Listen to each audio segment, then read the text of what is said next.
Inside your DNA right now is the ghost of a warrior who rode out of the eastern steppe 5,000 years ago and erased 90% of the men who lived in Europe before him. You carry genes from a woman who painted handprints on cave walls during an ice age. You have chromosomes from farmers who walked 1,000 miles from Turkey carrying bags of wheat seeds. You think you know where you come from. You don't. Every blue-eyed person in Europe traces that trait back to a single hunter-gatherer who lived near the Black Sea. The reason you can drink milk as an adult is because of a genetic mutation that spread through early farmers. The language you're hearing right now, English, exists because horsemen from Kazakhstan brought a proto-language that would splinter into nearly every European tongue. Your genome isn't a family tree. It's a crime scene, a battlefield, and a love story, all compressed into microscopic spirals of DNA.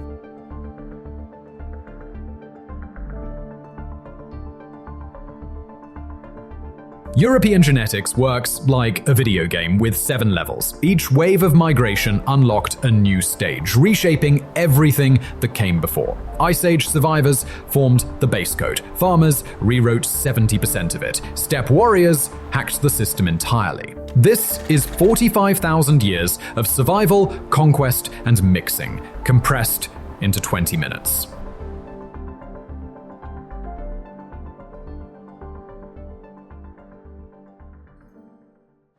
20,000 years ago, Europe was a frozen hell. Glaciers 2 miles thick buried Britain, Scandinavia, and everything north of Berlin. This was the world that tried to kill humanity and failed. Humans survived in refuges south of the ice, the valleys of Spain, the caves of southern France, the coastlines of Italy, and the Balkans. These Paleolithic hunter-gatherers endured the harshest climate our species has ever faced. They hunted mammoth herds using stone-tipped spears. They tracked reindeer migrations spanning hundreds of miles. They built shelters from mammoth bones covered in animal hides. They painted animals in Lascaux and Altamira with precision that modern artists still study. Scientists extract DNA from their skeletons and find haplogroup U, a genetic marker still in modern Europeans. Between 10 and 20% of European DNA comes directly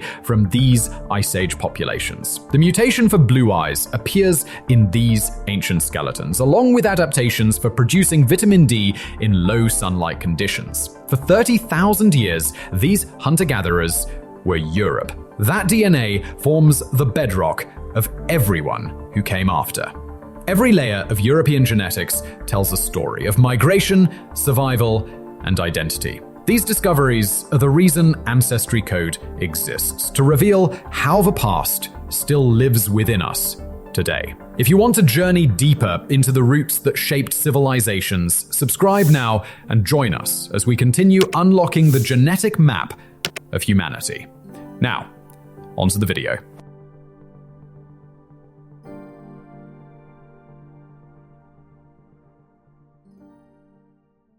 One choice in Anatolia changed the destiny of Europe. For millennia, people hunted, gathered, and followed the herds. Then came the break. Seeds were planted, animals were tamed, and farming was born. That decision didn't just feed people, it rewired the future of an entire continent. Agriculture was not progress alone, it was power. It multiplied populations at a speed hunters could never match. One farming family could produce enough food for 10 hunter-gatherers. Within generations, the numbers flipped. Farmers outnumbered hunters 10 to 1, sometimes 20 to 1. And then the migration began. Farmers surged out of Anatolia, northwest into Greece, across seas to Italy, and up through the river valleys of Europe. They carried wheat, barley, sheep, cattle, and a legacy written into the DNA of millions. They didn't just grow food, they built civilization. Settlements like Çatalhöyük rose from the earth, where 8,000 people crowded into mud brick houses so close, neighbors walked across rooftops instead of streets. The genetic shock was unstoppable. In Britain, hunter-gatherer ancestry collapsed from 100% to less than 10% in 1,000 years. In Germany, it happened even faster.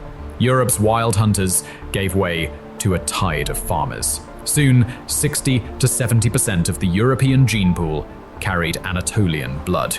But just as farming reshaped the continent, a new power stirred beyond the horizon, one that would ride in on horseback.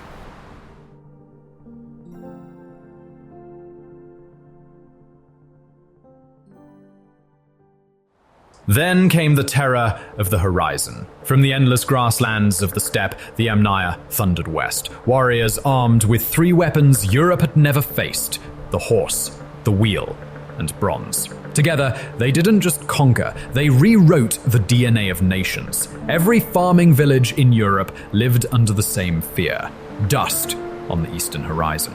In less than 500 years, entire male bloodlines were erased. In some regions, 9 out of 10 vanished forever.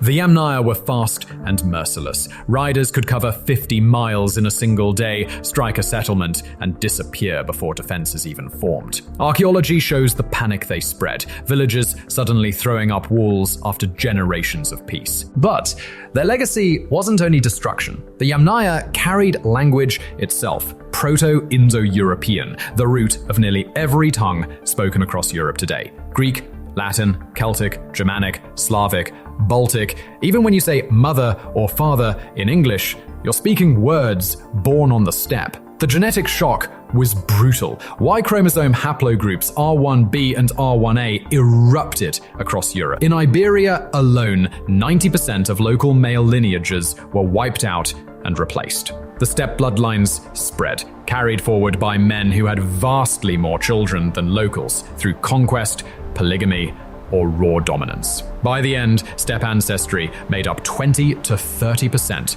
of Europe's DNA. And now, 3 forces defined the continent: Ice Age hunter-gatherers, Anatolian farmers, and Yamnaya herders on horseback. Europe would never be the same.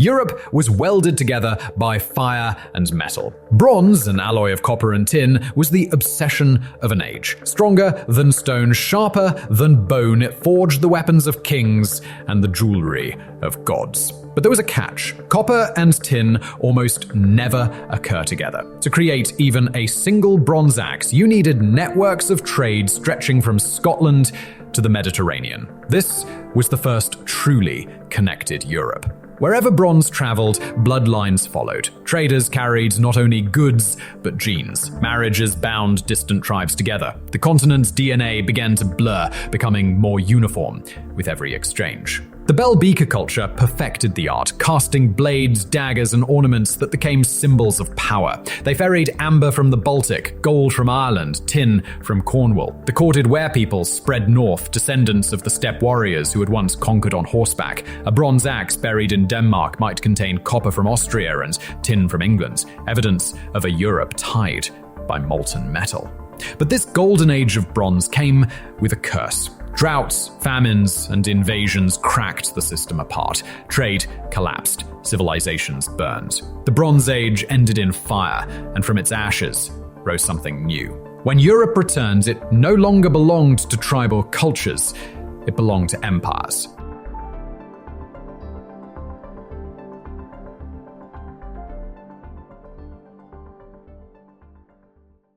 The Greeks emerged from the Bronze Age collapse and began establishing colonies. They settled southern Italy so densely that it became known as Magna Graecia, Greater Greece. They founded Marseille in southern France, Byzantium on the Bosphorus, and trading posts around the Black Sea. Greek merchants, soldiers, and craftsmen spread across the Mediterranean, and wherever they went, they intermarried with local populations. The Romans took this to another level entirely. At its height, the Roman Empire controlled 5 million square kilometers and 70 million people, 1/5 of the world's population. Roman legions recruited from all corners of the empire. A soldier born in Syria could retire in Britain. A merchant from North Africa could settle in Gaul. Slaves captured in Germania could eventually earn freedom and citizenship in Rome. The genetic impact shows up clearly in ancient DNA. Haplogroup J2, associated with the ancient Near East and Anatolia, begins appearing in greater frequencies in Mediterranean Europe. Haplogroup E1b1b, linked to North Africa, shows up in southern European populations, particularly in Iberia and Italy. These weren't massive replacements, but incremental additions to an already complex gene pool. Archaeological digs in Roman frontier cities reveal surprising diversity. A Roman cemetery in York, England, contains skeletons with ancestry from North Africa, the Middle East, and the Mediterranean, alongside local Britons. In Trier, Germany, once a Roman capital, genetic analysis shows people with Syrian, Egyptian, and North African backgrounds living alongside Germanic populations. The empire created cosmopolitan centers in ways Europe wouldn't see again for over 1,000 years. The Celts, meanwhile, represented the last major pre-Roman population in Western Europe. At their height, Celtic languages were spoken from Ireland to Turkey. The Galatians in central Turkey were Celts, so were the Gauls in France, the Britons in England, and the Celtiberians in Spain. Celtic culture survived Roman conquest primarily in the peripheries: Ireland, Scotland, Wales, and Brittany, places where Roman control was weak or non-existent. The Western Roman Empire collapsed, and the genetic highways it had maintained began to close. The Pax Romana had suppressed tribal migrations and enabled movement across vast distances. Now that structure vanished. The Dark Ages began, and with them came new waves of movement that would create the genetic boundaries we see in modern Europe.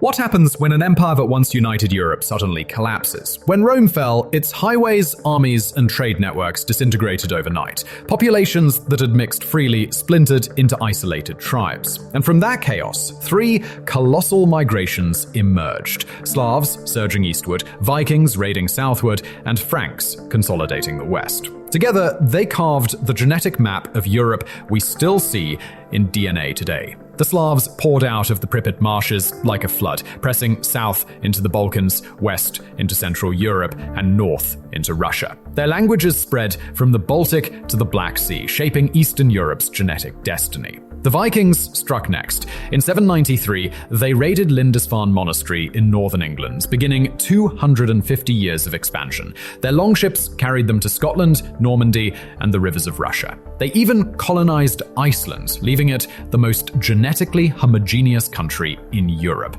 Everywhere else, Viking DNA merged with the North. Meanwhile, the Franks built something new. Rising in the ashes of Rome, their empire under Charlemagne stretched from Spain to Hungary, Italy to Denmark. They consolidated power across the West, laying the foundation for France and Germany. By the medieval period's end, Europe's genetic borders had hardened. The north carried more hunter-gatherer and steppe ancestry. The south bore deeper farmer ancestry. The east was dominated by Slavic migrations. These are the same patterns you see written in DNA tests today. Rome's collapse didn't erase Europe, it redrew it.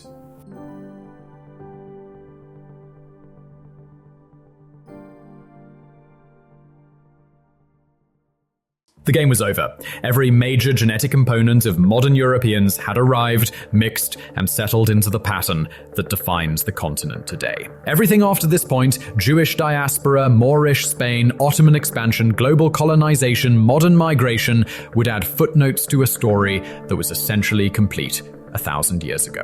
The final boss had been defeated.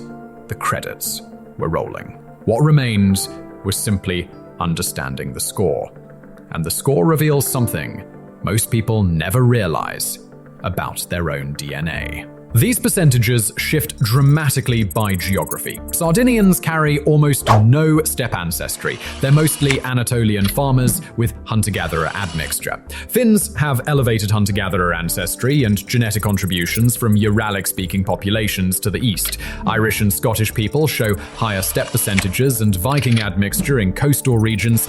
Eastern Europeans have the Slavic medieval layer. Southern Europeans show more recent Mediterranean and Middle Eastern contributions.